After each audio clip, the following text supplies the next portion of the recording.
നമസ്കാരം. നീതി, സമത്വം, സ്വാതന്ത്ര്യം ഒക്കെ വിഭാവന ചെയ്യുന്ന ഇന്ത്യൻ ഭരണഘടന നിലവിൽ വന്ന ദിവസമാണെന്ന്. ഇത് രാജ്യം അതിൻ്റെ 78ാമത് റിപ്പബ്ലിക് ദിനം ആഘോഷിക്കുന്ന ഈ വേളയിൽ നമുക്ക് ഏറ്റവും മികച്ച ഒരു സാമൂഹിക നിരീക്ഷകരെയാണെന്ന് അദ്ദേഹം കിട്ടിയിരിക്കുന്നത്. മാധ്യമപ്രവർത്തകൻ, അതുപോലെ തന്നെ രാഷ്ട്രീയ നിരൂപകൻ തുടങ്ങി വിവിധ മേഖലകളിൽ തൻ്റെതായ വ്യക്തിമുദ്ര പതിപ്പിക്കുകയും ഒരുപക്ഷെ 7 പതിറ്റാണ്ടോളം ആയുസുള്ള ഇന്ത്യൻ പാർലമെന്റിന് ഒരു ദശാബ്ദക്കാലത്തിലേറെ അവിടെ സന്നിഹിതനാവുകയും നമ്മുടെ സംസ്ഥാനത്തിന് വേണ്ടി ഏറെ ശബ്ദിക്കുകയും ചെയ്തിട്ടുള്ള ഡോക്ടർ സെബാസ്റ്റ്യൻ പോളാണ് നമ്മുടെ അതിഥി. നമസ്കാരം. വളരെ സന്തോഷമുണ്ട് ഇന്നത്തെ ദിവസം സാറിന്റെ ഇന്ററാക്ഷൻ ഒരു അഭിമുഖത്തിലേക്ക് ഏർപ്പെടുന്നത്. ശരിക്കും പറഞ്ഞാൽ നമ്മുടെ രാജ്യത്തെ കുറിച്ച് പറയുമ്പോൾ അഭിമാനപൂരിതമാകണം അന്തരങ്ങൾ എന്ന് പറഞ്ഞ പോലെ എല്ലാ ഭാരതീയനും വളരെ സന്തോഷമുണ്ട്. പാർട്ടിയും മതവും ഒക്കെയുള്ള നമ്മുടെ സംഘർഷമൊക്കെ മാറ്റി വെച്ചല്ലേ. ശരിക്കും ഒരു വാസ്റ്റ് കൺട്രിയാണ്. ഒരുപാട് എന്താണ് പറഞ്ഞത്, നമുക്ക് യൂണിറ്റി ഡൈവേഴ്സിറ്റി പോലെയുള്ള ഒരുപാട് വിഭവങ്ങൾ, ഒരുപക്ഷെ ഋതുക്കളുടെ പോലും സങ്കലനം മറ്റു രാജ്യങ്ങൾക്കൊന്നും ഇല്ലാത്ത പല സവിശേഷമുള്ള ഒരു രാജ്യമാണ് ഇന്ത്യ. ആ രാജ്യത്തിന്റെ ഈ 78 വർഷത്തിന് ശേഷം നമ്മൾ തിരിഞ്ഞു നോക്കുമ്പോൾ, സ്വാതന്ത്ര്യ ലബ്ധിക്ക് ശേഷം, റിപ്പബ്ലിക്കിന് ശേഷം 78 വർഷം പിന്നിടുന്നു, 7 പതിറ്റാണ്ട് പിന്നിടുമ്പോൾ തിരിഞ്ഞു നോക്കും സാർ എന്താണ് തോന്നുന്നത്? ഈ വികസന രാജ്യം എന്നുള്ള നിലയിൽ നിന്ന് വികസിത രാജ്യത്തിലേക്കുള്ള യാത്രയ്ക്ക് സ്പീഡ് കുറവാണോ അതോ സ്പീഡ് ഉണ്ടോ? എന്താണ് സാറിന് തോന്നുന്നത്? അതിൻ്റെ സ്പീഡ് എന്നതിനേക്കാൾ നമ്മൾ യഥാർത്ഥത്തിൽ വികസിത ഭാരതം ആയത് നമ്മളൊരു ഭരണഘടന ഉണ്ടാക്കുകയും അത് അംഗീകരിച്ച് ഒരു റിപ്പബ്ലിക്കായി രാജ്യത്തെ മാറ്റുകയും അങ്ങനെ ഒരു പുതിയ ജനാധിപത്യ ക്രമം സ്ഥാപിതമാകുകയും ചെയ്തു. അതിൽ നമ്മൾ എത്രമാത്രം വിജയിച്ചു എന്നുള്ളതിനെ അടിസ്ഥാനമാക്കിയാണ് നമ്മുടെ വിജയത്തെ നമ്മൾ വിലയിരുത്തേണ്ടത്. മറ്റ് വികസനം എന്ന് പറഞ്ഞാൽ ഭൗതിക സാഹചര്യങ്ങളാണ്. പട്ടിണി ഇല്ലാതാക്കി എന്നുള്ളത് വലിയൊരു നേട്ടം തന്നെയാണ്. ആരോഗ്യ പരിപാലന രംഗത്തും വലിയ മുന്നേറ്റങ്ങൾ ഉണ്ടാക്കാൻ കഴിഞ്ഞിട്ടുണ്ട്. ഒരു അന്തസ്സോടെ ജീവിക്കുന്ന രാജ്യമായി നമ്മൾ മാറിയിട്ടുണ്ട്. എൻ്റെ ചെറുപ്പകാലത്തല്ല, ഞാൻ കോളേജിൽ പഠിക്കുന്ന കാലത്ത് അമേരിക്കയിൽ നിന്ന് ഗോതമ്പുമായി വരുന്ന സൗജന്യ ഗോതമ്പ് വരുന്ന കപ്പലിനെ മദ്രാസ് തുറമുഖത്ത് അന്നത്തെ കേന്ദ്ര ഭക്ഷ്യമന്ത്രി സി സുബ്രഹ്മണ്യം സ്വീകരിക്കുന്ന ഒരു ചിത്രം ഹിന്ദുവിൽ കണ്ടു നോക്കുന്നുണ്ട്. ഇപ്പം ആലോചിക്കുമ്പോഴാണ് അത് എത്രമാത്രം അപമാനകരമായ ഒരു ചിത്രമാണ്. അവിടെ നിന്ന് മാറി നമുക്കിപ്പോൾ ഈ ലോകത്ത് എവിടെയും ഭക്ഷണം അങ്ങോട്ട് ഇതേപോലെ അതൊക്കെ നേട്ടങ്ങൾ തന്നെയാണ്. ഞാൻ 1947 സ്വാതന്ത്ര്യത്തിൻ്റെ വർഷം ജനിച്ചയാളാണ്. ഇന്ത്യ റിപ്പബ്ലിക്കായ ദിവസം 1950. അന്ന് ഞാൻ പത്രം വായിച്ചു തുടങ്ങിയിട്ടുണ്ട്. വളരെ ചെറുപ്പത്തിൻ്റെ പത്രം വായിച്ചു തുടങ്ങിയതാണ്. അപ്പം ഇത്രയും കാലങ്ങൾ റിപ്പബ്ലിക്കിനൊപ്പം വളർന്നയാളാണ്. അപ്പം അതുകൊണ്ട് അന്ന് എന്തായിരുന്നു, ഇന്ന് നമ്മൾ എവിടെ എത്തി നിൽക്കുന്നു തീർച്ചയായിട്ടും. നമ്മളോട് തെരഞ്ഞെടുപ്പ് പ്രചരണ യോഗത്തിൽ പലതും പറഞ്ഞില്ല, പക്ഷേ അങ്ങനെയല്ലല്ലോ. ഇപ്പോൾ ഞാൻ ജവഹർലാൽ നെഹ്റുവിനോട് രാഷ്ട്രീയമായി പല കാര്യങ്ങളിലും വിയോജിപ്പുള്ളതാണ്. കമ്മ്യൂണിസ്റ്റ് കൊണ്ടുള്ള ഒരു ഇതല്ല, അല്ലാതെ തന്നെ. പക്ഷെ അതിൻ്റെ അർത്ഥം നമ്മൾ ജവഹർലാൽ നെഹ്റുവിൻ്റെ വില കുറച്ച് കാണണമെന്നല്ലല്ലോ. നമ്മളിപ്പോൾ ഈ ഭരണഘടന പ്രാബല്യത്തിൽ വന്ന ദിവസം ആളുടെ റിപ്പബ്ലിക് ദിനം എന്ന് പറയുന്നത് നമ്മൾ ആഘോഷിക്കുമ്പോൾ ആ ഭരണഘടനയുടെ ശില്പികളിൽ പ്രധാനപ്പെട്ട ആൾ ജവഹർലാൽ നെഹ്റു ആയിരുന്നു. നമ്മളൊരു പ്രാർത്ഥന പോലെ ഇപ്പോൾ കൊണ്ടു നടക്കുന്ന നമ്മുടെ ഭരണഘടനയിലെ പ്രിയാമ്പിൾ, മനോഹരമായ ടാഗോറൊക്കെ എഴുതുന്ന കവിത പോലെയുള്ള ഒരു പ്രിയാമ്പിൾ, അത് തയ്യാറാക്കിയത് ജവഹർലാൽ നെഹ്റു ആയിരുന്നു. ആ പ്രിയാമ്പിളിൽ പറയുന്ന തത്വങ്ങളെ അടിസ്ഥാനമാക്കിയാണ് ഭരണഘടനാപരമായ ധാർമ്മികത എന്ന ആശയം ഉരുത്തിരിഞ്ഞു വന്നത്. അപ്പോൾ അതും ചെറിയ കാര്യങ്ങളല്ല. നെഹ്റു എന്ത് ചെയ്തു എന്നൊക്കെ ഇപ്പോൾ രാജ്യം ഭരിക്കുന്നവർ ചോദിക്കുന്നുണ്ട്. പക്ഷെ നെഹ്റുവിന് കിട്ടിയ ഇന്ത്യ എങ്ങനെയുള്ള ഇന്ത്യയായിരുന്നു? ഒന്നുമില്ലായിരുന്നു. ബ്രിട്ടീഷുകാർ അവരുടെ സൗകര്യത്തിന് വേണ്ടി കുറേ കാര്യങ്ങളൊക്കെ അത് ചെയ്തിരുന്നു. അതിനപ്പുറത്തേക്ക് ജനങ്ങളുടെ വികസനം, ജനങ്ങളുടെ ആവശ്യങ്ങൾ അറിഞ്ഞുള്ള വികസനം ഒന്നും നടന്നിട്ടില്ല. അങ്ങനെ ഉള്ള ഒരു ഇന്ത്യ, നിരക്ഷരരായ ജനങ്ങളുടെ ഒരു ഇന്ത്യ, ആ ഇന്ത്യയിൽ നെഹ്റുവിൻ്റെ കൈ കിട്ടിയത് അതെങ്ങനെ വിഭജനത്തിൻ്റെതായ രക്തച്ചൊരിച്ചിൽ. നമുക്കിപ്പോൾ സിനിമയിലൊക്കെ കാണുമ്പോൾ തന്നെ സഹിക്കാൻ പറ്റുന്നില്ലല്ലോ പാർട്ടീഷൻ്റെ ഭീകരത എന്തായിരുന്നു എന്നുള്ളത്. ഇപ്പോൾ നരേന്ദ്രമോദി വന്നാൽ ഇന്ത്യയെ വികസിപ്പിച്ചു എന്ന് പറഞ്ഞാൽ വികസിതമായ ഇന്ത്യയെയാണ് അദ്ദേഹം കൂടുതലായി വികസിപ്പിച്ചത്. അതും ആദ്യത്തെ പ്രധാനമന്ത്രിയുടെ ഉത്തരവാദിത്വം തമ്മിൽ വലിയ വ്യത്യാസമുണ്ട്. എന്നെ സംബന്ധിച്ച് നമ്മുടെ ഏറ്റവും വലിയ നേട്ടം എന്ത് എന്ന് ചോദിച്ചാൽ, നമുക്ക് ഈ 3/4 നൂറ്റാണ്ട് ഈ ഭരണഘടനയെ ഈ വിധം നിലനിർത്തിക്കൊണ്ടു പോകാൻ കഴിഞ്ഞു.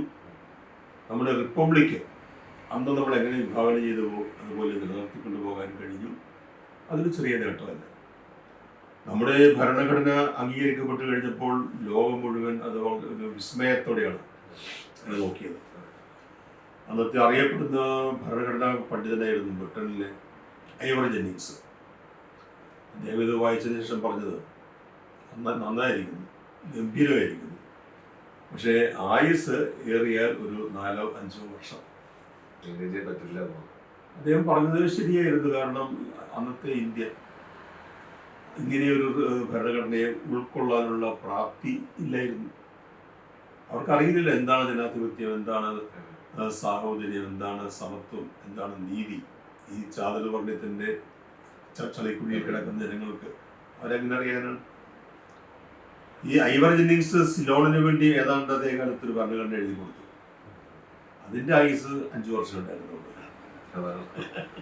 പക്ഷെ അംബേദ്കർ നമുക്ക് വേണ്ടി തയ്യാറാക്കിയ ഭരണഘടന ഇപ്പോൾ 77 വർഷം പൂർത്തിയാക്കിയിരിക്കുകയാണ്. അതുതന്നെയാണ് ഇന്ത്യ ലോകത്തിന് മുന്നിൽ വെച്ചിരിക്കുന്ന ഏറ്റവും വലിയ വിസ്മയ കാഴ്ച. തീർച്ചയായിട്ടും സന്തോഷമുണ്ട്. ഇവിടെ ഈ ആഫ്റ്റർ ഈ പറയുന്ന പോലെ 7 പതിറ്റാണ്ട് പിന്നിട്ടിട്ടും ഒരു കാലത്ത് ഒരുപക്ഷെ ബ്രിട്ടീഷുകാർ ഭരിക്കുന്ന ഇന്ത്യയിലെ കുടിവെള്ളം എന്നുള്ള കാര്യമാണ് ഞാൻ ഈ പറയുന്നത്. അന്നത്തെ കാലത്ത് പെസ്റ്റിസൈഡിന്റെ അപര്യാപ്തതകളുണ്ടായിരുന്നു. അന്നൊന്നും ഉപയോഗിച്ച് തുടങ്ങിയിട്ടില്ല. നമുക്ക് നല്ല ജനുവനായ മണ്ണും മനസ്സുമുള്ള മനുഷ്യരുണ്ടായിരുന്നു. പക്ഷേ നമ്മൾ കേട്ടുകഴിവ് പോലും ഇല്ലാത്ത ക്യാൻസർ എന്നുള്ള രോഗത്തെക്കുറിച്ച്, കിഡ്നി ഫെയിലിയർ, മറ്റുള്ള കാര്യങ്ങൾ എല്ലാം പ്രായദൈർഘ്യമുള്ള ഒരു ജനതയായിരുന്നു ഇന്ത്യയിലുണ്ടായിരുന്നത്. ഇന്ന് 7 പതിറ്റാണ്ട് 7.5 പതിറ്റാണ്ട് പിന്നിട്ട് കഴിഞ്ഞപ്പോൾ ഇന്ത്യ ഗവൺമെന്റിൽ നമ്മുടെ രാജ്യത്ത് തന്നെ ഒരു ശുദ്ധജലം പദ്ധതി ഉണ്ട്, നിലവിലുണ്ട്. നമ്മുടെ ലോക്കൽ ബോഡിയിൽ അത് വിതരണം ചെയ്യുന്നുണ്ട് എല്ലാം. പക്ഷേ നമുക്ക് മറ്റ് രാജ്യങ്ങളെ പോലെ ഒതന്റിക് ആയിട്ട് ഈ പൈപ്പിലൂടെ വരുന്ന വെള്ളം ശുദ്ധമാണെന്ന് ഉറപ്പുവരുത്താൻ സംസ്ഥാന ഗവൺമെന്റിനോ കേന്ദ്ര സർക്കാരിനോ സാധിക്കാത്ത പോകുന്ന ചില ന്യൂനതകൾ ഇന്നില്ലേ? അത് തീർച്ചയായും ന്യൂനതകൾ, പോരായ്മകൾ, അപര്യാപ്തതകൾ അത് എക്കാലത്തും ഉണ്ടാവും. അതുള്ളത് കൊണ്ടാണ് നമുക്ക് കൂടുതൽ വേണം, അല്ലെങ്കിൽ നിലവിലുള്ളത് മെച്ചപ്പെടുത്തണം എന്ന ആവശ്യം ഉണ്ടാകുന്നത്. അതുകൊണ്ട് അത് സ്വാഭാവികമായ കാര്യം തന്നെയാണ്. നമ്മളിത് പറയുമ്പോൾ ലോകത്ത് ഏത് രാജ്യമാണ് ആ രീതിയിൽ സമ്പൂർണമായ ഒരു പെർഫെക്ഷനിൽ പ്രവർത്തിക്കുന്നത്? അമേരിക്കയുണ്ട്. അവർക്ക് ഒന്നിനും പോരാ, ഭൗതികമായ ഒന്നിനും പോരായ്മയില്ല. പക്ഷെ അവിടെയും പ്രശ്നങ്ങളുണ്ടല്ലോ, പല സ്ഥലങ്ങളും എല്ലായിടത്തും ഉണ്ട്, ഒന്നല്ലെങ്കിൽ മറ്റൊരു തരത്തിൽ. പക്ഷെ നമുക്ക് അതിനെ, ആ പ്രശ്നങ്ങളെ നേരിടുന്നതിനും അതിജീവിക്കുന്നതിനുമുള്ള ഒരു പര്യാപ്തത കൈവരിക്കാൻ കഴിഞ്ഞു എന്നുള്ളതാണ് ഏറ്റവും വലിയ നേട്ടം. നമുക്കത് പല രാജ്യങ്ങളിലും പോകുമ്പോൾ ഇപ്പോൾ പ്രകൃതി സൗന്ദര്യം മാത്രം നോക്കിക്കൊണ്ടല്ലല്ലോ രാജ്യത്തിൻ്റെ മേന്മ നിശ്ചയിക്കുന്നത്. അല്ലാതെ നമ്മൾ പല രാജ്യങ്ങളിലും പോകുമ്പോൾ അവിടെയൊന്നും കാണാത്ത രീതിയിലുള്ള അത്ഭുതങ്ങൾ ഇന്ത്യയിൽ നടക്കുന്നു എന്നുള്ളത്, അത് അങ്ങേയറ്റം വിനയത്തോടെ ആ കാലത്ത് ഇതിനൊക്കെ രൂപം കൊടുത്ത ശില്പികളോടുള്ള ആദരം പ്രകടിപ്പിച്ചുകൊണ്ട് മാത്രമേ നമുക്ക് ഓർമ്മിക്കാൻ കഴിയുള്ളൂ. സാറിപ്പം എനിക്കൊന്ന് ഒരു പതിറ്റാണ്ടിലേറെ പാർലമെന്റ് തന്നെയായിരുന്നു. ഇല്ല, പാർലമെന്റിൽ 6 വർഷം, നിയമസഭയിൽ 3 വർഷം, 9 വർഷം സംസ്ഥാന കേന്ദ്ര സർക്കാരുകളുടെ ഭാഗമായിട്ട് നിന്നാണ് സ്പീക്കർ എന്നുള്ള നിലയിൽ. നമുക്ക് ഈ പറഞ്ഞതുപോലെ ജനങ്ങളുടെ ശബ്ദമായിട്ട് പാർലമെന്റിൽ അങ്ങ് ഇംപ്ലിമെന്റ് ചെയ്തിട്ടുള്ള അല്ലെങ്കിൽ പറഞ്ഞിട്ടുള്ള ഏറ്റവും പ്രധാനപ്പെട്ട കാര്യങ്ങൾ നോക്കുകയാണെങ്കിൽ ഈ ആഘോഷം. ഞാൻ പാർലമെന്റിൽ ഒരു സ്വതന്ത്ര അംഗമായിരുന്നു. അതെ, CPM-ന്റെ പിന്തുണയുള്ളത്. സ്വതന്ത്രന്മാർക്ക് അവിടെ വലിയ സൗകര്യങ്ങൾ കിട്ടില്ല. പാർലമെന്റിലാണെങ്കിലും നിയമസഭയിലാണെങ്കിലും ഇപ്പോഴും അങ്ങനെ തന്നെയാണോ? മാറിയിട്ടില്ല. ഒന്നുമില്ല. ഞാനിപ്പോൾ ഓർക്കുന്നു, നിയമസഭയിൽ ഒരു സ്വതന്ത്ര അംഗത്തിന് പ്രസംഗിക്കാൻ കിട്ടുന്ന സമയം 1 മിനിറ്റാണ്. ഞങ്ങളന്ന് 5 സ്വതന്ത്രന്മാരുണ്ടായിരുന്നു. ഭാഷ ഞങ്ങൾ 5 പേരും ചേർന്ന് ഞങ്ങളുടെ ഈ സമയം പൂൾ ചെയ്തെടുത്ത് സ്പീക്കറുടെ അനുഭവത്തോടെ ഓരോരുത്തരും ഓരോ ദിവസം 5 മിനിറ്റ് അങ്ങനെ ബുദ്ധിമുട്ടുള്ളതാണ്. പക്ഷെ പല കാര്യങ്ങളിലും ലോക്സഭയിൽ പ്രത്യേകിച്ച് അന്നത്തെ സ്പീക്കർ സോമനാഥ ചാറ്റർജി ഒരു വാത്സല്യമുള്ള ആളായിരുന്നു. പല കാര്യങ്ങളിൽ ഇടപെട്ട് സംസാരിക്കുന്നതിനുള്ള അവസരം കിട്ടിയിട്ടുണ്ട്. ഞാൻ ഏറ്റവും സന്തോഷത്തോടെ നിയമനിർമ്മാണത്തിൽ പങ്കെടുത്തത് 2 കാര്യങ്ങളിലാണ്. ഒന്ന്, വിവരാവകാശ നിയമം, റൈറ്റ് ടു ഇൻഫർമേഷൻ ആക്ട്. 2, ഗ്രാമീണ തൊഴിൽ ഉറപ്പ് പദ്ധതി, ഇപ്പോൾ BJP ഗവൺമെൻറ് ഉപേക്ഷിച്ച പദ്ധതികളാണ്. അതുപോലെ എനിക്ക് വിയോജിപ്പ് പ്രകടിപ്പിക്കേണ്ട സന്ദർഭം ഉണ്ടായിട്ടുണ്ട്. അത് UAPA, അതൊരു ഡ്രാക്കോണിയൻ ഭീകര നിയമമാണ് എന്നൊരു നിലപാട് എനിക്കുണ്ടായിരുന്നു. മുംബൈ ആക്രമണത്തിന്റെ പശ്ചാത്തലത്തിൽ CPM ഉൾപ്പെടെ CPM-ഉം BJP-യും എല്ലാം കൈകോർത്ത് പാസ്സാക്കിയെടുത്ത നിയമമായിരുന്നു അത്. ആ നിയമത്തിന് ഞാൻ വോട്ടിങ്ങിൽ പങ്കെടുത്തില്ല, വിട്ടുനിന്നതിൻ്റെ പ്രതിഷേധം രേഖപ്പെടുത്തി. എനിക്കതിനെ പാർട്ടിയെന്ന് നോട്ടീസൊക്കെ തരിക, വിശദീകരണം ചോദിച്ചുകൊണ്ട് പ്രകാശ് കാരാട്ട് നോട്ടീസൊക്കെ തരികയുണ്ടായി.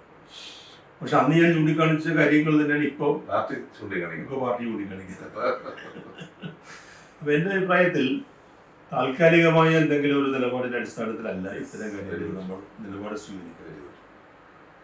തൽക്കാലം ചിലപ്പോൾ ബുദ്ധിമുട്ടുണ്ടായേക്കാം, വിമർശനം ഉണ്ടായേക്കാം, പക്ഷെ അതിനെ അതിജീവിക്കാനുള്ള പ്രാപ്തി നമുക്കുണ്ടാകും. അപ്പോൾ ആ രീതിയിൽ പാർലമെന്റിൽ വളരെ ക്രിയേറ്റീവായ ക്രിയാത്മകമായ ഒരു നിലപാട് സ്വീകരിക്കാൻ കഴിഞ്ഞിട്ടുണ്ട്. ഞാൻ റെയിൽവേ സമിതിയിലുണ്ടായിരുന്നു അന്ന്. ആ സൗകര്യം അന്ന് റെയിൽവേ മന്ത്രി ലാലു പ്രസാദ് യാദവും ആ കമ്മിറ്റിയിലുണ്ട്, കൺസൾട്ടേറ്റീവ് കമ്മിറ്റി. പലയിടത്തും മീറ്റിംഗ് കൂടും. എല്ലാവരും അതൊരു ഉല്ലാസയാത്രയായിട്ടാണ് കണ്ടിരുന്നത്. കൊച്ചിയിൽ കൂടിയിട്ടുണ്ട്, ഗോവയിൽ കൂടിയിട്ടുണ്ട്, അങ്ങനെ പലയിടത്തും ഉണ്ട്. പക്ഷേ ഈ ലാലു പ്രസാദുമായുള്ള എനിക്കൊരു ചെറിയ ബന്ധം നേരത്തെ ഉള്ളത് ജനതാ പാർട്ടി എന്നുള്ള നിലയ്ക്ക് ബന്ധമുണ്ടായിരുന്നു. അപ്പോൾ അദ്ദേഹത്തോടെ നിരന്തരം പറഞ്ഞ് പല കാര്യങ്ങളും സാധിച്ചെടുക്കാൻ കഴിഞ്ഞിട്ടുണ്ട്. ഒരു പ്രത്യേക സ്വഭാവക്കാരനാണ്. ഉദാഹരണത്തിന് ഞാൻ എല്ലാ മീറ്റിങ്ങിലും പറയും മല്ലാർപാടത്തേക്കുള്ള റെയിൽ കണക്ടിവിറ്റി ഒരു സംബന്ധിച്ചു. യാഥാർത്ഥ്യമായി കേരളത്തിലെ ഏറ്റവും നീളമുള്ള റെയിൽ പാലമാണ്. പക്ഷെ അതിൽ ഒരു തീവണ്ടിയും ഇതുവരെ ഓടിയതായിട്ട് ഞാൻ കണ്ടിട്ടില്ല. പക്ഷെ നമുക്ക് ഒരു റെയിൽവേ സോൺ പോലും സോണിന് വേണ്ടി ഞങ്ങൾ അങ്ങേയറ്റം പരിശ്രമിച്ചു. പക്ഷെ അത് ഒരു MP-ക്കും തനിച്ച് ചെയ്യാൻ കഴിയുന്ന കാര്യമല്ല. ഞങ്ങൾ അതിനുവേണ്ടി സീതാറാം യെച്ചൂരിയുടെ കൂടി അദ്ദേഹം രാജ്യസഭയിലുണ്ടായിരുന്നു. സഹായത്തോടുകൂടി പല കേരളത്തിലെ MP-മാർ മൊത്തം റെയിൽവേ മന്ത്രിയെ കാണുന്ന സാഹചര്യമൊക്കെ ഉണ്ടായിട്ടുണ്ട്. പക്ഷേ ഞങ്ങളുടെയൊക്കെ ഈ ശ്രമത്തിനെ അതിജീവിക്കുന്ന രീതിയിലുള്ള സ്വാധീനം തമിഴ്നാട് മന്ത്രിമാർക്കുണ്ടായിരുന്നു. അങ്ങനെയാണ് പാലക്കാട് ഡിവിഷൻ മുറിക്കുന്നതിനെതിരെയായിരുന്നു ഞങ്ങൾ ശ്രമിച്ചുകൊണ്ടിരുന്നത്. പക്ഷെ അത് മുറിക്കപ്പെട്ടു. അങ്ങനെയാണ് സേലം ഡിവിഷൻ ഉണ്ടാകുന്നത്. കേരളം ആസ്ഥാനമായ ഒരു റെയിൽവേ സോൺ അത് നമ്മുടെ എല്ലാവരുടെയും ആവശ്യമായിരുന്നു. അതിനുവേണ്ടി ഞങ്ങൾ എല്ലാ MP-മാരും ഞങ്ങളന്ന് എല്ലാം ഞങ്ങളാണല്ലോ ആ ലോക്സഭയിൽ LDF 2 വർഷം മാത്രമുള്ളത്. ഞങ്ങൾ അങ്ങേറ്റം പരിശ്രമിച്ചു. പക്ഷെ അത് നടന്നില്ല. അത് നടക്കുന്നതിന് ചില സാങ്കേതികമായ തടസ്സങ്ങളുണ്ട്. പക്ഷെ പാലക്കാട് മുറിക്കപ്പെട്ടത് അതിന് പകരമായി പ്രോമിസ് ചെയ്യപ്പെട്ട ചില കാര്യങ്ങളുണ്ടായിരുന്നു. വാഗൺ നിർമ്മാണ ഫാക്ടറി ഉൾപ്പെടെ അതൊക്കെ പൂർണ്ണമായി നടക്കാതെ പോയത് കുറേയേറെ നിരാശകൾ എപ്പോഴും നമുക്ക് തിരിഞ്ഞു നോക്കുമ്പോൾ. ആദ്യത്തെ ചോദ്യം ഈ 78 വർഷം കഴിഞ്ഞിട്ടും ഇന്ത്യക്ക് ഈ പറഞ്ഞതുപോലെയുള്ള ഖേദങ്ങൾ നമുക്ക് ഉള്ളിൽ ഉണ്ടാകേണ്ടി വരുന്നത് പലപ്പോഴും പ്രിയമ്പിളിൽ പറഞ്ഞിട്ടുള്ള ചില സ്വാതന്ത്ര്യങ്ങൾ ദുരുപയോഗം ചെയ്യാൻ പാർട്ടി അല്ലെങ്കിൽ രാഷ്ട്രീയവും മതങ്ങളും ഉപയോഗപ്പെടുത്തിയതുകൊണ്ടാണ്. തീർച്ചയായും നമുക്ക് ഭരണഘടനയുടെ ഒറിജിനൽ രൂപത്തിൽ സെക്യുലർ എന്ന വാക്കൊന്നും പ്രിയമ്പിളിൽ ഉണ്ടായിരുന്നില്ല.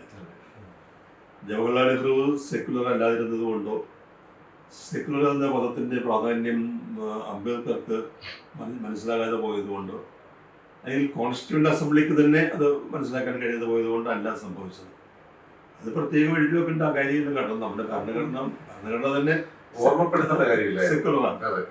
അപ്പോൾ കൂടുതൽ എഴുതുമ്പോഴാണല്ലോ തർക്കവും വ്യാഖ്യാനവും ഒക്കെ വരുന്നത്. പക്ഷെ പിന്നീട് ഒരു സാഹചര്യത്തിൽ വാക്ക് എഴുതി ചേർക്കേണ്ടി വന്നു.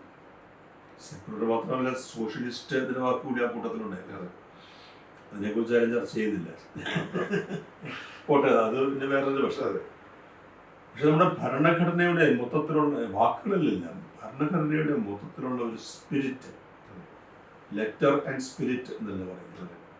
ലെറ്റർ മാത്രമല്ല, അതിൻ്റെ സ്പിരിറ്റ്, അത് ഉൾക്കൊണ്ട് ജീവിക്കാൻ ഒരു ജനതയ്ക്ക് കഴിയുന്നുണ്ടോ എന്നുള്ളതാണ് ചോദിച്ചത്. നമ്മൾ ജനതയെ പഠിപ്പിക്കേണ്ടത് അതായിരുന്നു. ജവഹർലാൽ നെഹ്റു അവനെ പഠിപ്പിച്ച ആളാണ്. അതുകൊണ്ടാണ് അദ്ദേഹം ഇന്ത്യ മരിച്ചാൽ ആരോട് ജീവിക്കുന്നു എന്നൊക്കെയുള്ള ചോദ്യങ്ങളൊക്കെ അന്ന് ചോദിച്ചത്. അപ്പൊ ഇന്ത്യ നിലനിൽക്കണം, യൂണിറ്റി ഇൻ ഡൈവേഴ്സിറ്റി എന്നൊക്കെ നെഹ്റു നമ്മെ പഠിപ്പിച്ച പാഠങ്ങളാണ്. അപ്പൊ അങ്ങനെ 600ഓളം നാട്ടുരാജ്യങ്ങളും 1/3 ബ്രിട്ടീഷ് നേരിട്ടുള്ള ഭരണത്തിലും ഒക്കെ കഴിഞ്ഞിരുന്ന ഇന്ത്യ എന്നൊരു പേര് സങ്കല്പത്തെ മാത്രമേ ഉള്ളൂ. അങ്ങനെ രാജ്യമൊന്നും ഇല്ലായിരുന്നല്ലോ. 47 ഇന്ത്യ ഉണ്ടാകുന്നത്. അതിനു മുമ്പ് ഇന്ത്യ ഒന്നുമില്ല. ഈ 600 നമുക്ക് കേരളത്തിൽ തന്നെ തിരുവിതാംകൂർ, കൊച്ചി, മലബാറാണെങ്കിൽ മദ്രാസ് പ്രവിശ്യയുടെ ഭാഗം, അതിനെയൊക്കെ മാറ്റിയെടുത്ത് എല്ലാം ഉൾക്കൊണ്ടുകൊണ്ട് ഇത്രയും രാജ്യങ്ങൾ എന്ന് പറയുമ്പോൾ മതങ്ങൾ, ഹിന്ദു എന്ന് ഇപ്പോൾ ഒറ്റ വാക്ക് നമ്മൾ പറയുന്നെങ്കിലും അങ്ങനെ ഒരു മതം ഇല്ലല്ലോ. ഇതെല്ലാം സാംസ്കാരികമായ വൈയാത്യങ്ങൾ. ഭാഷ തന്നെ ഇപ്പൊ മലയാളം എന്ന് പറഞ്ഞാൽ ഇപ്പോഴും കേരളത്തിൽ എത്ര മലയാളം ഉണ്ടെന്ന് ചോദിച്ചാൽ കാസർഗോട്ടുകാരൻ പറയുന്ന മലയാളം തിരുവനന്തപുരത്തുകാരൻ മനസ്സിലാകും. അങ്ങനെയുള്ള ഒരു രാജ്യത്തെയാണ് ഇൻക്ലൂസീവ് ആക്കിയത്, കൂട്ടിപ്പിടിച്ച് ആശ്ലേഷിച്ച് ഒരു പുതുധാരയിലേക്ക് കൊണ്ടുവരികയും നമ്മുടെ ഭരണഘടന മുന്നോട്ട് വയ്ക്കുന്ന ആശയാഭിലാഷങ്ങൾക്ക് അനുസൃതമായി വികാസം പ്രാപിക്കാൻ പ്രേരിപ്പിക്കുകയും ഒക്കെ ചെയ്ത ഒരു വലിയ മഹത്തായ, അതിമഹത്തായ, വിപ്ലവകരമായ പരീക്ഷണം ആണ് ഇവിടെ നടന്നിട്ടുള്ളത്. ഇതിപ്പോൾ നമ്മൾ ഈ ജനാധിപത്യം ആഘോഷിക്കപ്പെടുകയാണ്, റിപ്പബ്ലിക് ആഘോഷിക്കപ്പെടുകയാണ്. ഈ സമയത്ത് മാധ്യമങ്ങളെ കുറിച്ച് പറയാതിരിക്കാൻ കഴിയില്ല. ഈ പറയുന്ന ജനാധിപത്യത്തിന് 4 തൂണുകളെ നമ്മൾ ഡിഫൈൻ ചെയ്തു. ആ 4 തൂണുകൾക്ക് ഓരോ ഉത്തരവാദിത്തം കൊടുക്കുന്നു. ഈ 3 തൂണുകൾക്ക് എന്തെങ്കിലും ക്ഷതം സംഭവിച്ചാൽ, 3 തൂണുകൾക്ക് എന്തെങ്കിലും ക്ഷതം സംഭവിച്ചാൽ, ആ തൂണുകൾക്ക് എന്തെങ്കിലും ഒരു ചരിവ് സംഭവിച്ചാൽ അതിനെ നേരെയാക്കാൻ ശ്രമിക്കേണ്ട തൂണാണ് 4ാമത്തെ തൂൺ, ഫോർത്ത് എസ്റ്റേറ്റ് എന്ന് പറയുന്നത്. പക്ഷെ ഞാൻ കണ്ട രാജ്യത്തെ മാധ്യമ സംഘം അല്ലെങ്കിൽ മാധ്യമ മേഖല പലപ്പോഴും ഈ പറയുന്ന പോലെ ആദ്യം ചരിഞ്ഞു വീണ തൂണ് ഫോർത്ത് എസ്റ്റേറ്റ് ആണ് എന്ന് പറഞ്ഞാൽ സാറ് എങ്ങനെയാണ് അതിലേക്ക് കാണുന്നത്? നമ്മൾ പൂർണ്ണമായും ഒരു തകർച്ച 4ാം തൂണിൽ ഉണ്ടായി എന്ന് ഞാൻ കരുതുന്നില്ല.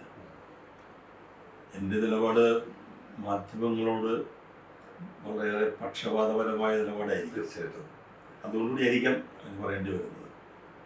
ഇന്ത്യ സ്വാതന്ത്ര്യം പ്രാപിക്കുമ്പോൾ ഇത് പ്രതിപക്ഷമില്ലായിരുന്നു, അല്ലെങ്കിൽ നമ്മൾ പാർലമെന്ററി ജനാധിപത്യത്തിലേക്ക് പ്രവേശിക്കുമ്പോൾ ഒരു പ്രതിപക്ഷമില്ലായിരുന്നു. നമ്മൾ ലോക്സഭയിൽ AKG പ്രതിപക്ഷ നേതാവായിരുന്നൊക്കെ പറയുന്നത് പ്രതിപക്ഷ നേതാവായതുകൊണ്ടല്ല, പ്രതിപക്ഷ നേതാവായി അദ്ദേഹത്തെ നെഹ്റു പരിഗണിച്ചതുകൊണ്ടാണ്. കാരണം ഗോപാലിൻ്റെ പിന്നിലുണ്ടായിരുന്നത് 33 അംഗങ്ങൾ മാത്രമാണ്. 54 വേണ്ട, അന്ന് 48 പേരുണ്ടെങ്കിൽ ഔദ്യോഗിക പ്രതിപക്ഷമാകുന്നു. അപ്പോൾ ഒരു പ്രതിപക്ഷമില്ലാതെ ദുർബലമായ പ്രതിപക്ഷം ഒരു പാർലമെന്ററി ജനാധിപത്യത്തെ എത്രമാത്രം ദുർബലമാക്കും എന്ന് പറയേണ്ട കാര്യമില്ല. അന്ന് ആ പോരായ്മ പരിഹരിച്ചത് വാസ്തവത്തിൽ നമ്മുടെ പത്രങ്ങളായിരുന്നു. പ്രഗത്ഭരായ പത്രാധിപന്മാർ, സോത്തൻ ജോസഫും ചലപ്പതി റാവുവും ദത്തട്ടുകാരായിരുന്നു. അങ്ങനെയൊക്കെയുള്ള പത്രങ്ങൾ, കരുത്തുള്ള പത്രങ്ങൾ, ഇവയൊക്കെ ചേർന്നാണ് ആ പാർലമെന്ററി ജനാധിപത്യത്തിൽ പ്രതിപക്ഷം നിർവഹിക്കേണ്ട ചുമതല നിർവഹിച്ചത്. പിന്നീട് ഇങ്ങോട്ട് കാര്യങ്ങളൊക്കെ വലിയ മാറ്റം വന്നു. ആ ഏകകക്ഷി ഭരണമൊക്കെ ഇന്ത്യയിൽ പോയി, പല ബഹുകക്ഷി ഭരണം വരുന്നു. നമ്മുടെ ജനാധിപത്യം വലിയ പരീക്ഷണങ്ങളിലൂടെ കടന്നുപോയി. അതിനനുസരിച്ച് തന്നെ മാധ്യമങ്ങളിലും ആധുനിക കാലത്തെ സാങ്കേതിക വിദ്യയും മറ്റു കാര്യങ്ങളും സാമ്പത്തികമായി ഉന്നമനം പ്രാപിക്കുമ്പോൾ അവിടെ മാധ്യമങ്ങളും വളരും, പരസ്യങ്ങൾ കിട്ടുന്നു, പല രീതിയിലുള്ള. പക്ഷെ നമ്മുടെ പത്രങ്ങളുടെ സമീപനത്തിൽ വലിയ മാറ്റം വന്നിരിക്കുന്നു. പത്രങ്ങൾ ആദ്യകാലത്ത് ഞാൻ സൂചിപ്പിച്ച ആ പ്രതിപക്ഷ ദൗത്യം ഫലപ്രദമായി നിറവേറ്റിയ പത്രങ്ങൾ പിന്നീട് ടെലിവിഷൻ എല്ലാം ചേർന്ന് ഇപ്പോൾ ആ പ്രതിപക്ഷ ദൗത്യം അവർ വിട്ടു, അതൊക്കെ വിട്ടിട്ട് ഭരണപക്ഷത്തെ ആശ്ലേഷിച്ച് അല്ലെങ്കിൽ അവരുടെ കാൽക്കീഴിൽ നിൽക്കുന്ന ഒരു ദാസ്യവൃത്തി ചെയ്യുന്ന അവസ്ഥയിലേക്ക് കാര്യങ്ങൾ മാറി. സംഭവിച്ചത് ക്രെഡിബിലിറ്റി പൂർണ്ണമായി നഷ്ടപ്പെട്ടു. അതുകൊണ്ടാണ് എന്നോട് ആ 4 തൂണുകളിൽ ഒന്ന് തകർന്ന് വീണില്ലേ എന്ന് ചോദിക്കാനിടയായത്. ആ ചോദ്യം പലരും ചോദിക്കുന്നുണ്ട്. വീണിട്ടില്ല എന്ന് ഞാൻ പറയുന്നത് എൻ്റെ ഒരു ആഗ്രഹം കൂടിയായിരിക്കാം. പക്ഷേ അങ്ങേയറ്റം ദുർബലമായിരിക്കും. അത് ദുർബലമായാൽ, ഇല്ലാതെയായാൽ നമുക്ക് നമ്മുടെ ജനാധിപത്യ സൗധത്തെ ഈ രീതിയിൽ അഭംഗം താങ്ങി നിർത്താനോ നിലനിർത്തിക്കൊണ്ടു പോകാനോ കഴിയാത്ത അവസ്ഥയുണ്ടാകും. തീർച്ചയായിട്ടും. പലപ്പോഴും ജനാധിപത്യ ഇന്ത്യയിൽ ഞാൻ ചിന്തിച്ചിട്ടുണ്ട്, രാഷ്ട്രീയ പാർട്ടികളും ഈ മത സംഘടനകളും മാധ്യമ രംഗത്തേക്ക് കടന്നു വരരുത്. അങ്ങനെ വരുമ്പോൾ അവിടെ ഒരു പക്ഷപാതിത്വപരമായിട്ടുള്ള നിലപാട് ഈ 2 കൂട്ടരുടെയും മാധ്യമങ്ങൾക്കുണ്ടാകില്ല. അല്ല, 2 കൂട്ടരും അത് ചെയ്തോട്ടെ. കാരണം മലയാളത്തിലെ ആദ്യത്തെ പ്രസിദ്ധീകരണം എന്ന് പറയുന്നത് തന്നെ മതപ്രചാരണത്തിന് വേണ്ടിയുള്ളതായിരുന്നു. അത് ചെയ്തോട്ടെ. പാർട്ടികൾക്കും പത്രങ്ങളായിക്കൊള്ളട്ടെ. നമുക്കിപ്പോൾ ദേശാഭിമാനി അല്ലെങ്കിൽ മറ്റേതെങ്കിലും പാർട്ടി നടത്തുന്ന പത്രം. പക്ഷെ അവിടെ ഒരു വ്യത്യാസം ഞാൻ എപ്പോഴും ചൂണ്ടിക്കാണിക്കുന്നത്, നമ്മൾ ദേശാഭിമാനി വായിക്കുന്നു, ഇത് CPM-ന്റെ ഔദ്യോഗിക പത്രമാണ് എന്ന് പൂർണ്ണമായ ധാരണയോടെ നമ്മൾ വായിക്കുന്നത്. നമ്മൾ ജന്മഭൂമി വായിക്കുന്നു, അവിടെ നിന്ന് എന്താണ് നമ്മൾ പ്രതീക്ഷിക്കേണ്ടതെന്ന് നമുക്കറിയാം. അത് BJP അല്ലെങ്കിൽ എന്താണ് കോൺഗ്രസിന്റെ വീക്ഷണം. അങ്ങനെ അത് ആ രാഷ്ട്രീയ പക്ഷപാതിത്വം, രാഷ്ട്രീയമായ നിലപാട്, രാഷ്ട്രീയമായ ആ നിയന്ത്രണം, സപ്പോർട്ട്, അത് മറച്ചു വെച്ചുകൊണ്ട് ഞങ്ങൾ മുഖ്യധാരാ മാധ്യമങ്ങളാണ് എന്ന് അവകാശപ്പെടുകയും സ്വതന്ത്ര നിഷ്പക്ഷം എന്നൊക്കെ പറയുകയും ചെയ്യുന്ന പത്രങ്ങൾ കപടമായി, വ്യാജമായി, തെറ്റുകൾ, അപകടകരമായ ആശയങ്ങൾ അത് ഒളിച്ചു കടത്തുന്നതിനെയാണ് ഞാൻ വിമർശിക്കുന്നത്. ഇപ്പോൾ നമ്മുടെ ഗ്രീക്ക് ഇതിഹാസത്തിലെ ട്രോജൻ കുതിരയുടെ കാര്യം പറയുന്നത് എന്നതുപോലെയല്ല ഇപ്പോൾ നമ്മുടെ TV ചാനലുകൾ ആ ട്രോജൻ ആ മരക്കുതിര, അതിനകത്ത് അത് ആകർഷകമായ ആ കുതിരയെ കണ്ടുകൊണ്ട് ഇവർ നഗരത്തിനകത്തേക്ക് കൊണ്ടുപോകുന്നു. രാത്രി ഒളിച്ചിരുന്ന പട്ടാളക്കാർ പുറത്തിറങ്ങി ആ നഗരത്തെ കീഴ്പ്പെടുത്തുന്നതാണ്. അതുപോലെ TV എന്ന ആകർഷകമായ പെട്ടി, ബർണാഡ് ഷാ ഉപയോഗിച്ച ഇഡിയറ്റ് ബോക്സ് എന്നൊന്നും ഞാൻ പറയുന്നില്ല. പക്ഷെ ആകർഷകമായ ആ പെട്ടിയിൽ നിന്ന് നമ്മളറിയാതെ നമ്മുടെ സ്വീകരണ മുറിയിലേക്ക് ഇറങ്ങി വരുന്നത് വിഷത്തുപ്പുകയാണ്. അവിടെയാണ് പ്രശ്നം. മനോരമ സത്യസന്ധത കാണിച്ചിട്ടുണ്ട്. KM മാത്യു പലയിടത്തും പറയുന്നത് ഞാൻ കേട്ടിട്ടുണ്ട്, ഞങ്ങൾ കോൺഗ്രസിനെ പിന്തുണയ്ക്കുന്ന പത്രമാണ്, അല്ല എന്നൊരു പറയുന്നില്ല. എങ്കിൽ പോലും നമ്മുടെയൊക്കെ ഒരു പൊതുധാരണ എന്താണ്, മനോരമ നിഷ്പക്ഷമായി പ്രവർത്തിക്കുന്ന, നമുക്ക് സമ്പൂർണമായും പക്ഷെ അവരുടെ ആ ധാരണയൊക്കെ തെറ്റിച്ചുകൊണ്ട് വളരെ ആസൂത്രിതമായി ഈ കാര്യങ്ങൾ കടത്തിക്കൊണ്ടുപോകാൻ കഴിയുന്നു. അവിടെയാണ് നമുക്ക് വിമർശിക്കേണ്ടി വരുന്നത്. ഞാൻ പലപ്പോഴും ഒരു മാധ്യമ സംഘാടകൻ എന്നുള്ള രീതിയിൽ ഫേസ് ചെയ്തിട്ടുള്ള ഏറ്റവും വലിയ കാര്യം, നിഷ്പക്ഷമായിട്ട് നിൽക്കുന്ന ജനങ്ങളുടെ പക്ഷത്താണ്, അല്ലെ പ്രതിപക്ഷമാണ് എപ്പോഴും എന്നുള്ള രീതിയിലൊക്കെ പറയുന്ന സമയത്ത് ഇൻവെസ്റ്റേഴ്സായിട്ട് വരുന്ന, നമ്മളെ സഹായിക്കാൻ വരുന്നവർ ആദ്യം ചോദിക്കുന്ന ചോദ്യം, നമ്മളെ സഹായിക്കാൻ ആരുണ്ടാവും എന്നാണ്.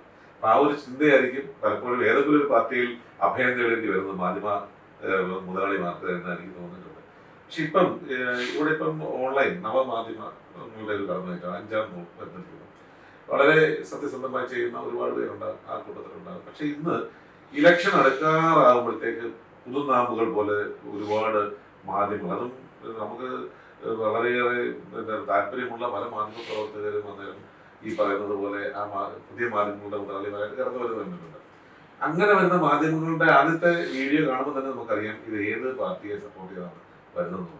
ഇവിടെ ജനങ്ങൾ ആശങ്കാകുലരാണ്. അത് പ്രേക്ഷകർ അല്ലെങ്കിൽ വാർത്ത പാരായണം നടത്തുന്നവർ ഒരു വാർത്ത സത്യസന്ധമാകണമെങ്കിൽ ഒരു 5 പത്രം നമ്മൾ തിരയേണ്ടി വരും, ഒരു 15 ടെലിവിഷനും തിരയേണ്ടി വരുന്ന ഒരു സാഹചര്യമാണ് ഇന്ന് മലയാളത്തിൽ. എന്നെ സംബന്ധിച്ച് പറഞ്ഞാൽ മലയാളത്തിലെ മാധ്യമ ശൃംഖലകളിൽ നിന്ന് പ്രേക്ഷകർ അത് ശരിയാണ്.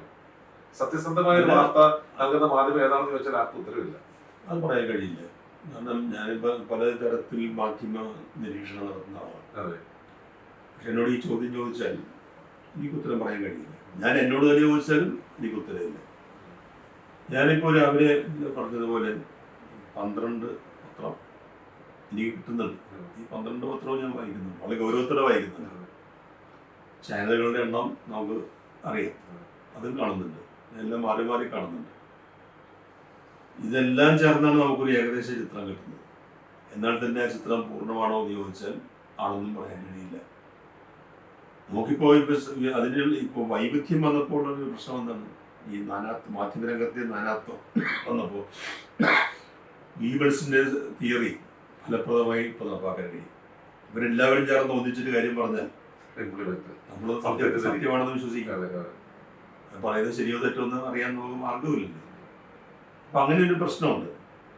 അപ്പം അതുകൊണ്ട് അപ്പോഴും ജേർണലിസം ക്ലാസ്സുകളിലൊക്കെ ഈ ചോദ്യം വരുമ്പോഴൊക്കെ പറയുന്നത് വരികൾക്കിടയിലൂടെ വായിക്കാൻ പഠിക്കുക എന്നുള്ളത് അത് നമ്മുടെ ഉത്തരവാദിത്വമാണ്.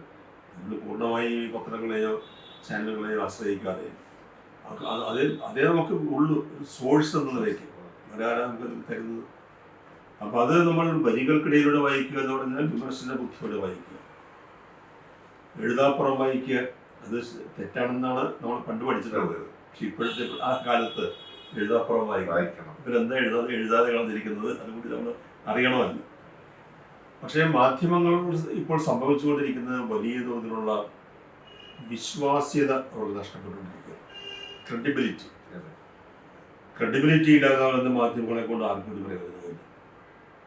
അത് ഒരു ആത്മാവില്ലാത്ത ഒന്നായി മാറും. അത് ജനാധിപത്യത്തിന് വലിയ അപകടം ചെയ്യും. പക്ഷെ ഇന്നത്തെ കാലത്ത് ഈ ആധുനികമായ ഈ ഇപ്പോഴത്തെ സാമ്പത്തിക ക്രമത്തിൽ, ആഗോള സാമ്പത്തിക ക്രമത്തിൽ മാധ്യമങ്ങളുടെ സ്വഭാവം മാറിയിരിക്കുകയാണ്. മാധ്യമങ്ങളും വലിയ വ്യവസായമായി മാറിയിരിക്കുന്നത്. ആയിരക്കണക്കിന് എംപ്ലോയീസ് ചില സ്ഥാപനങ്ങളിലൊക്കെ പണിയെടുക്കുന്നുണ്ട്. അവരെങ്ങനെ മുന്നോട്ട് പോകും? അവരുടെ ചിലവുകൾ, ആ ചിലവുകൾക്ക് ഈ മുതലാളിമാരെ ആശ്രയിക്കേണ്ടി വരുന്നു. വാസ്തവത്തിൽ നമുക്ക് കിട്ടുന്ന പത്രം ഈ മുതലാളിമാരുടെ സബ്സിഡിയിൽ കിട്ടുന്നതല്ല.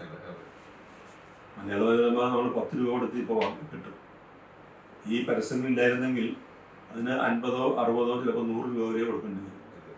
അപ്പോൾ ഈ നമ്മളൊക്കെ വിമർശിക്കുന്ന ഈ മുതലാളിമാരുടെ സബ്സിഡിയിലാണ് നമുക്ക് ഈ പത്രങ്ങൾ വില കുറച്ച് കിട്ടുന്നത്. ചാനൽ അത് തന്നെയാണ്. ചാനൽ നമ്മളൊന്നും കൊടുക്കുന്നില്ല. അപ്പം അങ്ങനെ ഉള്ള ഒരു അവസ്ഥയിൽ മാധ്യമങ്ങൾ അതീവമായ ജാഗ്രത പാലിക്കുന്നില്ലെങ്കിൽ ഇനിയും അവരുടെ വിശ്വാസ്യത നഷ്ടപ്പെടും. വിശ്വാസ്യത നഷ്ടപ്പെടുമ്പോൾ ഞാൻ നേരത്തെ അല്ലെങ്കിൽ മത്തായിയുടെ സുവിശേഷത്തിൽ പറയുന്നത് പോലെ ഇതിൻ്റെ ആത്മാവിനെ നഷ്ടപ്പെടുത്തിക്കൊണ്ട് ലോകം മുഴുവൻ നേടിയിട്ട് എന്ത് കാര്യം എന്ന ചോദ്യം പോലെ വിശ്വാസ്യത നഷ്ടപ്പെടുത്തിക്കൊണ്ട് പത്രങ്ങൾ പ്രചാരത്തിൽ ഒന്നാം സ്ഥാനത്തായതുകൊണ്ട്, അല്ലെങ്കിൽ ചാനലുകൾ മറ്റേ TRP റേറ്റിംഗിൽ ഒന്നാം സ്ഥാനത്തായതുകൊണ്ട് എന്ത് പ്രയോജനം എന്ന ചോദ്യം അവശേഷിക്കുന്നുണ്ട്. ഞാൻ താല്പര്യം ഈ സാറിനോട് ഏറ്റവും വലിയ ബഹുമാനം. സാറ് ഈ പറയുന്ന തെരഞ്ഞെടുപ്പിനെല്ലാം നേരിട്ടത് സ്വതന്ത്രമായിട്ട് നിന്നിട്ടാണ്. പിന്നീടാണ് ഘടകകക്ഷി ഏതെങ്കിലും അല്ല LDFന്റെ ഒരു പാർട്ടിയായിട്ട് മാറിയത്.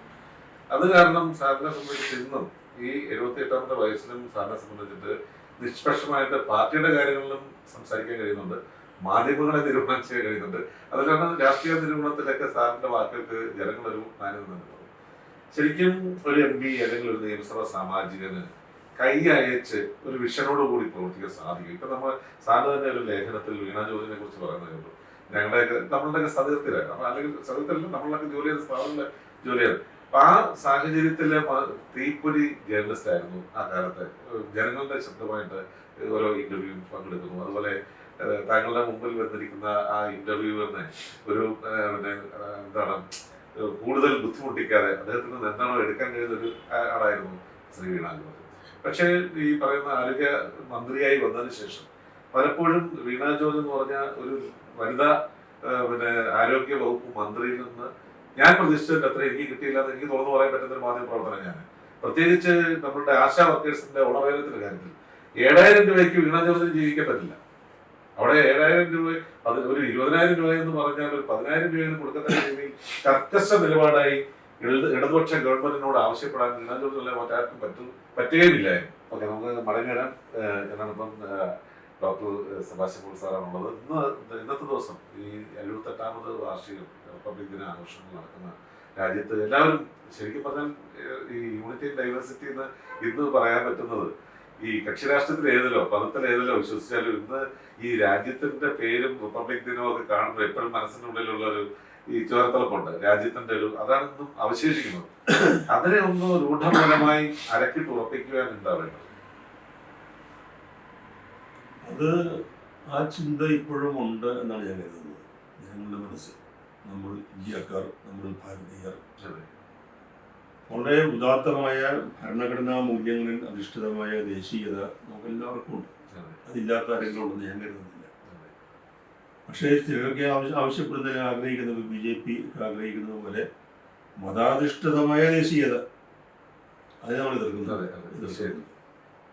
എതിർക്കുന്നത് ഭരണഘടന അത് അനുവദിക്കാത്തതുകൊണ്ടാണ്. തീർച്ചയായിട്ടും അതിനപ്പുറത്തേക്കുള്ള ദേശീയത നമുക്കെല്ലാം ഞാൻ ഈ റിപ്പബ്ലിക് ദിനങ്ങൾ എത്രയധികം കണ്ട ആളാണ്.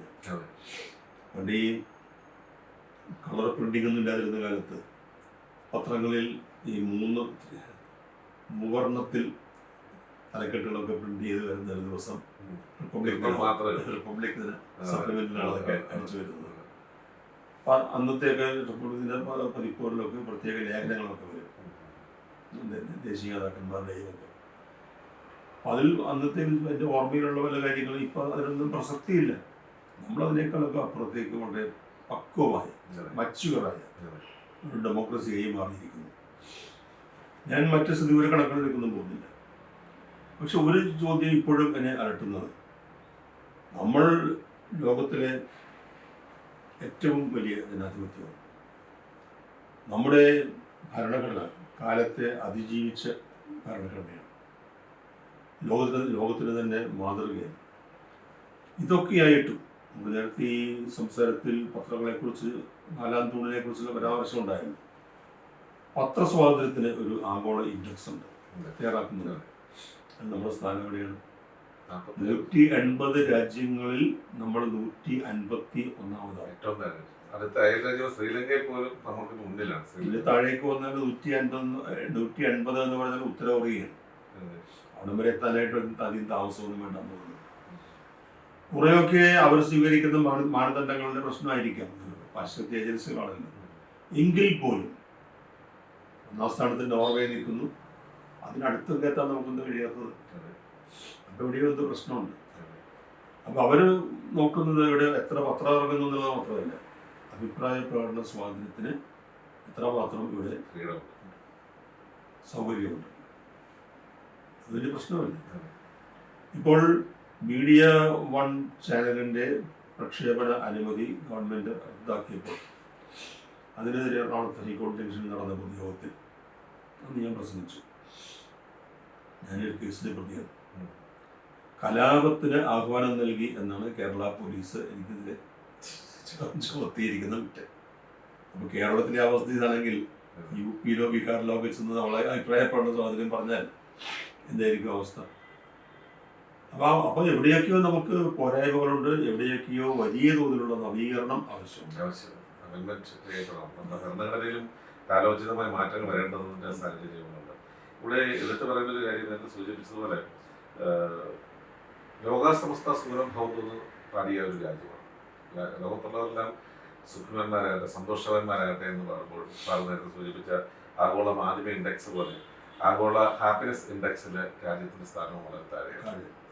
അപ്പൊ എന്തുകൊണ്ട് നമുക്ക് അവിടേക്ക് എത്താൻ പറ്റുന്നത്? ഒരു കാര്യത്തിൽ ലോകത്തിലെ ഏറ്റവും ഉന്നത ശ്രേണിയിലും ശ്രേഷ്ഠമായിരുന്ന രാജ്യമാണ് ഭാരതം, അല്ലെങ്കിൽ ഇന്ത്യക്ക് മുമ്പുണ്ടായിരുന്ന എന്താ പറയുക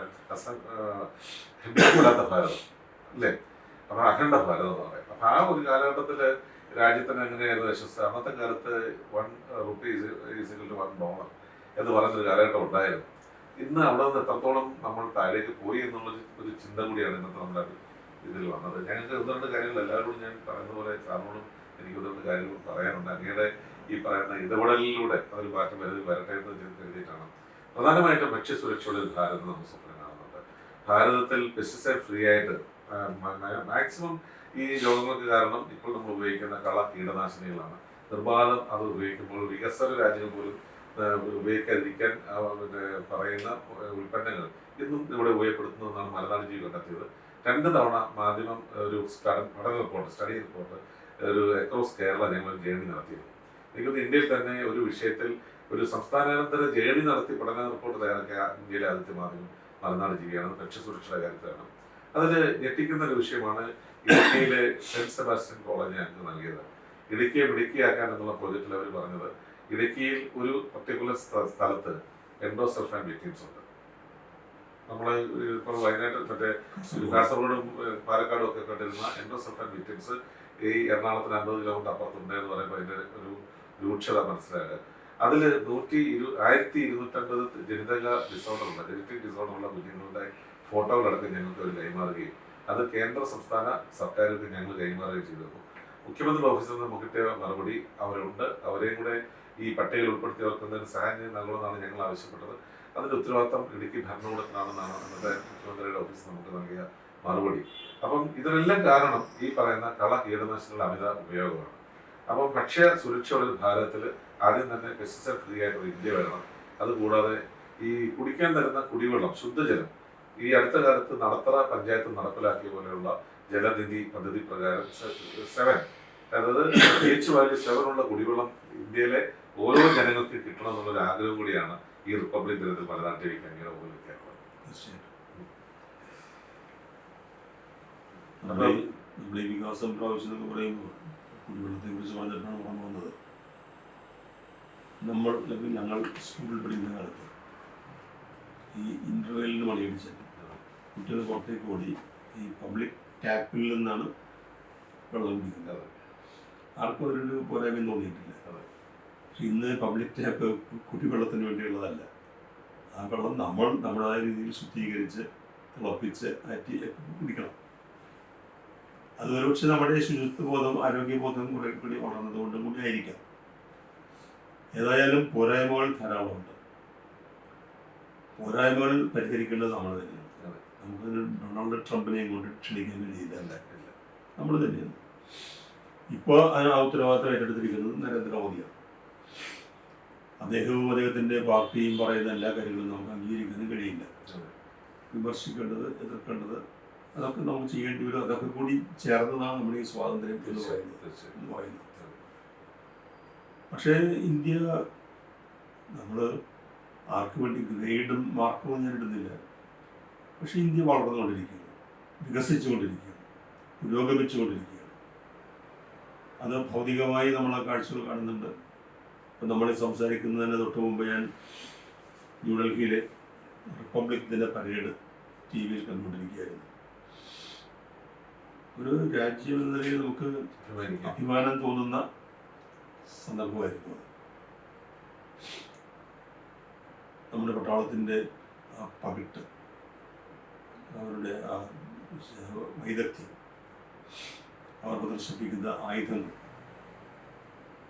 ഇതെല്ലാം ആരുടെ മുന്നിലാണ്? സർവ്വസൈന്യാധിപയുടെ മുന്നിലാണ്.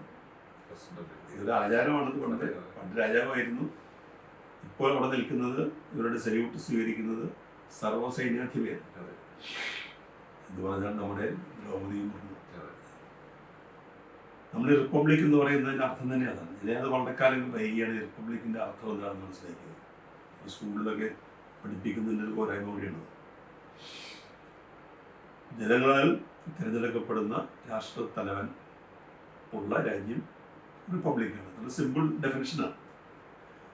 അതുകൊണ്ടാണ് ബ്രിട്ടൻ റിപ്പബ്ലിക് അല്ല, ജനാധിപത്യവും റിപ്പബ്ലിക് അല്ല. കാരണം അവിടെ പരമ്പരാവകാശമുള്ള രാജഭരണമാണ്. അപ്പോൾ നമ്മുടെ നാട്ടിലെ ഒരു സാധാരണ സ്ത്രീ, ആദിവാസി വിഭാഗത്തിൽപ്പെട്ടത്, അവരവിടെ നിന്നുകൊണ്ട് ഈ ഇത്ര ഇന്ത്യയുടെ മഹത്തായ സൈനിക ശക്തിയുടെ സല്യൂട്ട് സ്വീകരിക്കുന്നത് എന്ന് പറയുമ്പോൾ അതൊക്കെ ഒരു കാഴ്ച തന്നെയാണ്, അനുഭവം തന്നെയാണ്. നമുക്കത് നിലനിർത്തിക്കൊണ്ട് പോരാൻ കഴിഞ്ഞു. ആര് നിലനിർത്തിക്കൊണ്ട് പോകുന്നു? അതും ജനങ്ങൾ തന്നെയാണ്. നമ്മൾ ഈ പ്രിയാമ്പിളിൽ വി ദ പീപ്പിൾ എന്ന് തുടങ്ങിയിരിക്കുന്നത് അതിന് നല്ല രീതിയിലുള്ള അർത്ഥതലങ്ങളുണ്ട്. വേണമെങ്കിൽ ഒരു പുസ്തകം തന്നെ എഴുതാം, വി ദ പീപ്പിൾ വിഷയത്തെ മാത്രം വെച്ചുകൊണ്ട്. അതിൽ ആ ഒരു അപഭ്രംശം ഉണ്ടായത് 50 കൊല്ലം മുമ്പാണ്, അടിയന്തരാവസ്ഥ. പക്ഷെ അതിനെയും നമ്മൾ അതിജീവിച്ചില്ലേ? ഈ കണ്ട പട്ടാളവും സൈനിക വിന്യാസവും എല്ലാം ഉണ്ടായിരുന്നിട്ടും അന്നത്തെ സർവ്വസൈന്യാധിപനോ അല്ലെങ്കിൽ പ്രധാനമന്ത്രിക്കോ അത് ഉപയോഗപ്പെടുത്തി ജനങ്ങളെ അടിച്ചമർത്താൻ കഴിഞ്ഞിട്ടില്ല. അവർ നഷ്ടപ്പെട്ടതൊക്കെ അവർ വീണ്ടെടുത്തു. അപ്പോൾ ആ ജനങ്ങളിലാണ് പ്രതീക്ഷയുള്ളത്. ആ ജനങ്ങളിൽ പ്രതീക്ഷ എന്ന് പറഞ്ഞാൽ ഭരണഘടനയുടെ സംരക്ഷണം. ഭരണഘടന സംരക്ഷിക്കാൻ നമുക്ക് പ്രധാനമന്ത്രിയുടെ മാത്രം ആവശ്യപ്പെട്ടാൽ പോരാ. നമ്മൾ ഓരോരുത്തരും ഭരണഘടനയ്ക്ക് വിധേയമായി പ്രവർത്തിക്കാൻ, ജീവിക്കാൻ തയ്യാറാവും. അത് നമ്മുടെ ഉത്തരവാദിത്തമാണ്. തീർച്ചയായിട്ടും അങ്ങനെ ആ ഉത്തമമായ, ഉദാത്തമായ, അതിമഹത്തായ ജനാധിപത്യ മൂല്യങ്ങൾ ഉൾക്കൊണ്ടുകൊണ്ട് ഒരു ജനതയായി മാറുമ്പോഴാണ് നമ്മൾ ലോകത്തിലെ ഇപ്പോൾ നമ്പർ 1 എന്ന് പറയുന്നത്. ജനസംഖ്യ അടിസ്ഥാനമാക്കിയാണെങ്കിൽ അതിന് പകരം അതിൻ്റെ ക്വാളിറ്റി അടിസ്ഥാനമാക്കി നമ്പർ 1 എന്ന് പറയാൻ കഴിയണം. വളരെ സന്തോഷമാണ്. എന്തായാലും ഇങ്ങനൊരു ആഘോഷിക്കപ്പെടുകയാണ്, റിപ്പബ്ലിക് ആഘോഷിക്കപ്പെടുകയാണ്. അത് എല്ലാ സെലിബ്രേഷനാണ്. അതിനോടൊപ്പം തന്നെ നമ്മൾക്ക് ഇത് നേടിത്തന്ന ഒരുപാട് സ്വതന്ത്ര സമര നേതാക്കന്മാരുണ്ട്. അവരോടുള്ള നന്ദി സൂചകവും കൂടിയാണ് ഇന്ന് അവരെ ഓർക്കുകയാണ്. ആ ഒരു സാഹചര്യത്തിൽ ഇന്നത്തെ നമ്മുടെ ഈ പറയുന്ന അഭിമുഖത്തിലൂടെ ഡോക്ടർ സെബാസ്റ്റ്യൻ പോളിന്റെ വാക്കുകൾ ശരിക്കും പറഞ്ഞാൽ ഇന്ന് വർത്തിക്കുന്ന എല്ലാ രാഷ്ട്രീയ പ്രവർത്തകർക്കും ഒരു ചാലകമാകട്ടെ എന്ന് ആശംസിക്കുക. Thank you.